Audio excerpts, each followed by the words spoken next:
My girlfriend admitted she cheated. I needed a real man. She smirked. My friends took her side. I just smiled, took my keys and left. This morning, my phone blew up with 32 missed calls. Looking back, I should have seen it coming. The signs were there, scattered like breadcrumbs through the last few months of our relationship. But when you've been with someone for 3 years, you tend to give them the benefit of the doubt. At least, that's what I kept telling myself. It started with small things. Allison began working late more often, which wasn't unusual during busy seasons. But then came the new perfume I didn't recognize, clothes I'd never seen before appearing in our closet, and her phone suddenly becoming this sacred object that was never more than an arm's length away. I'm not the jealous type. Never have been. But something felt off. The way she'd pull away when I tried to hug her from behind while she was texting. How she'd step out to take calls, claiming they were work-related. The constant girls' nights with people whose names I'd never heard before. Last Tuesday, I was folding laundry when her phone lit up on the coffee table. A message preview from someone named Jay popped up. Miss you already. Last night was... The rest was cut off, but my stomach dropped. I didn't want to be that guy who snoops through his girlfriend's phone, but the universe seemed to be screaming at me to wake up. When she got home that night, I decided to be direct. She was in the kitchen, making herself a smoothie like nothing was wrong.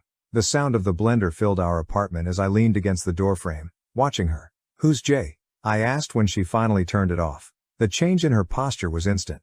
Her shoulders tensed, but then she did something I wasn't expecting. She smiled. Not her usual warm smile, but something cold and almost triumphant. Wondering when you'd finally catch on, Michael, she said, taking a sip from her glass. Jay's my boss. And yes, I've been sleeping with him for the past 2 months. The casual way she said it felt like a slap.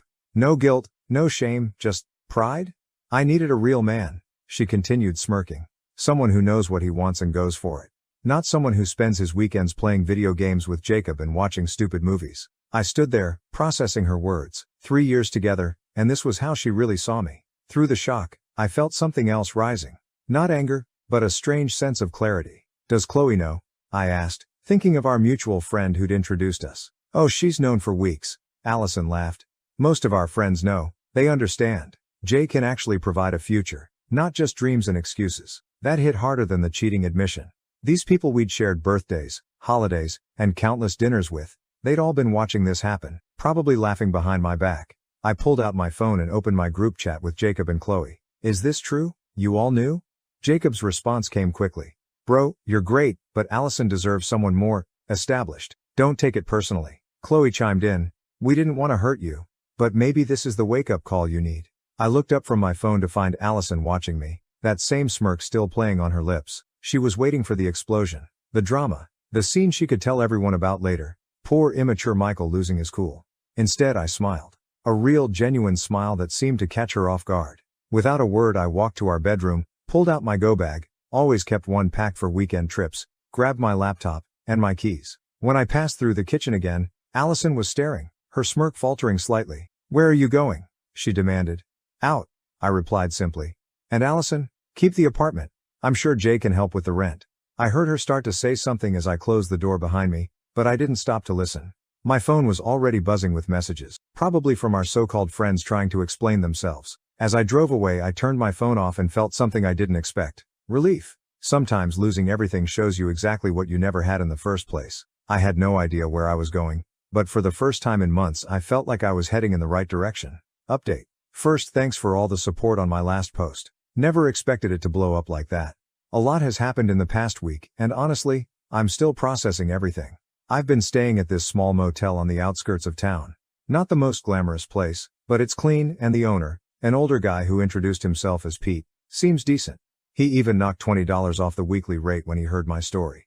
Turned my phone back on after 2 days of silence. 32 missed calls, 47 text messages. Most from Allison, some from Jacob and Chloe, and a few from numbers I didn't recognize. But what really caught my attention was the notification storm from social media. Allison had been busy. Really busy. Her Instagram story painted a picture I recognized. Apparently, I was a controlling, jealous boyfriend who monitored her every move. According to her posts, I emotionally manipulated her for years, isolated her from friends and threw a violent tantrum when she finally stood up for herself. Each post had hundreds of sympathetic comments, including ones from people I thought were my friends. The crown jewel, a tearful video where she claimed I had financially abused her by making her split all our bills 50/50 while I hoarded my money. Rich, considering she earned more than me and insisted on that arrangement herself. Then came the text from Gemma, a co-worker I've known for years. "Hey, you might want to check your email. Something's going around the office about you." Sure enough, there was a company-wide email about creating a safe workplace environment,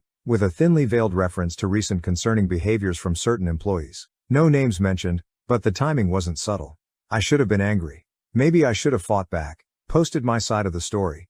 Instead, I just felt curious. How far would she take this? Pretty far, as it turns out. Yesterday, I stopped by our local coffee shop. The one place I figured would be safe since Allison hated their coffee. Wrong. The barista, who'd always been friendly, gave me this look like I was something stuck to her shoe. Later found out Allison had become a regular there, sharing her survival story with anyone who'd listen. But here's where it gets interesting. While picking up some clothes from storage, I ran into Juliana, Allison's supposed best friend. She looked nervous, glancing around like she was afraid of being seen talking to me. "You need to be careful," she whispered. "Jay isn't just her boss, his wife, she's connected. Like, really connected. And Allison's been telling her you're unstable, dangerous even." "Why are you telling me this?" Juliana's eyes darted around again. "Because this isn't the first time. Before you, there was another guy at work.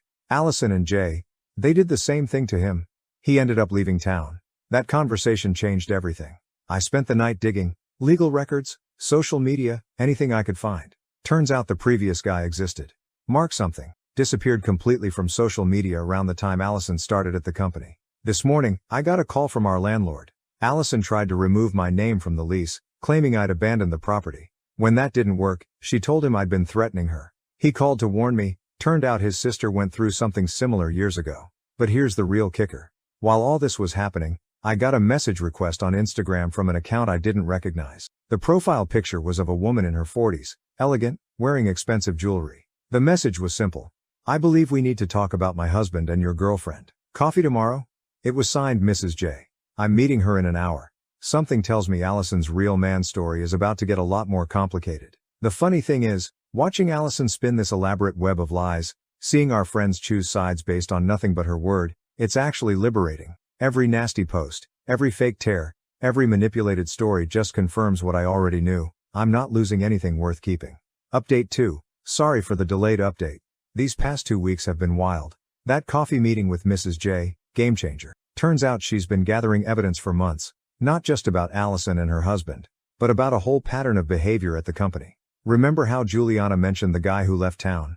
He wasn't the first. Mrs. J had documented at least 3 similar situations over the past 5 years. Young employees getting involved with her husband, then helping to push out anyone who might expose them. The difference this time? Mrs. J was done playing quiet. She had texts, emails, expense reports, even security footage from the company parking garage. But she wanted one final piece: public exposure. That's where the annual company party came in. I wasn't planning to attend. Why would I?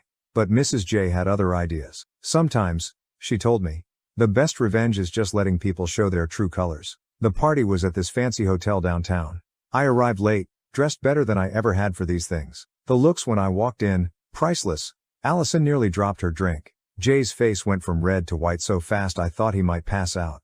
But here's the beautiful part. I didn't have to do anything. Chloe approached first, clearly tipsy. "You've got some nerve showing up here," she slurred, loud enough for nearby groups to hear. "After everything you put Allison through." I just smiled. "Everything I put her through? That's interesting.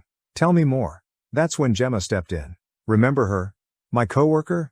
Turns out she'd been quietly collecting her own evidence. Screenshots of Allison bragging about her conquest in company chat groups. Recordings of her planning how to spin the story with Jay. "Actually," Gemma announced, "I think we'd all like to hear the real story." The next hour was like watching dominoes fall. Mrs. J timing her entrance perfectly, tablet in hand. The projector that accidentally started playing a slideshow of incriminating messages and photos. Allison's increasingly desperate attempts to maintain control of her narrative. But the real show came from Jacob. Good old bros before hoes, except when the hoe might advance my career. Jacob. He'd been filming everything on his phone, planning to show it to Jay later, prove his loyalty or something.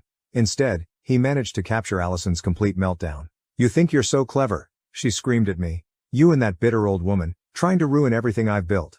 Jay loves me. We're going to have a life together." That's when Mrs. J decided to share the cherry on top. Divorce papers, already filed. Turns out Jay had been promising Allison the same future he'd promised those other employees. Same script, different actress. The best part, through all of this I barely said a word. Just watched as years of manipulation and lies unraveled in real time. Juliana, who'd been quiet all evening, finally spoke up. I helped her, she admitted, addressing the now silent room. I helped her destroy that other guy's reputation. I can't do it again. By midnight, the party was effectively over. Allison had stormed out, mascara streaking down her face. Jay was locked in his office with HR. And those friends who'd been so quick to believe her stories. They couldn't look me in the eye. As I was leaving, Mrs. J caught my arm. Thank you, she said, for being the one who didn't run. I drove home to my motel room feeling strangely peaceful. Pete was still up, watching late-night TV in the office. He took one look at my face and grinned. Good night? You could say that. This morning, my phone's been blowing up again. Different tone this time. Apologies, explanations, people claiming they never really believed Allison's stories. Even got a message from Mark, the guy who left town. Apparently, he's been following everything through mutual connections. Sometimes karma doesn't need our help, it just needs an audience. Final update. Well, this is it. The final chapter of this saga, and trust me, it's been a hell of a ride. You might want to grab some popcorn for this one. First off, the aftermath of the company party hit harder than anyone expected. Within 48 hours, both Jay and Allison were asked to resign. But that was just the beginning. Remember those documents Mrs. J had collected? Turns out there was more. Much more. Every expense report Jay had falsified to cover his business dinners with Allison. Every email where they plotted against other employees. Every manipulated performance review. She handed it all to the board of directors. The company's legal team moved fast. Really fast. They were less concerned about the affairs and more worried about the pattern of workplace harassment and financial misconduct. Both Jay and Allison are now facing civil lawsuits. But here's where it gets interesting. Remember Mark, the guy who left town? He came back. And he brought receipts, literal and figurative. Turns out he'd documented everything before he left, including the smear campaign Allison and Jay ran against him. He just hadn't known what to do with it all. Until now. Mrs. J introduced him to her lawyer. 3 days later, he filed his own lawsuit. Then something beautiful happened. Other former employees started coming forward. Each with their own stories, their own evidence. What started as one scandal quickly became an avalanche. Allison tried to get ahead of it. She posted a tearful video claiming she was the real victim, manipulated by Jay and now being persecuted. That's when Juliana finally grew a spine. She posted the screenshots of their private chats, the ones where Allison bragged about her conquests and planned how to destroy people's reputations. The ones where she mocked her victims. Last week, Allison showed up at my motel. Pete, the owner, called me at work. That girl you told me about. She's making a scene in the parking lot. I took my time driving back. Found her sitting on the hood of my car, mascara streaked, clutching a manila envelope. I have dirt on everyone, she said, trying to sound threatening despite her shaking voice. If you don't help me stop this, I'll release it all.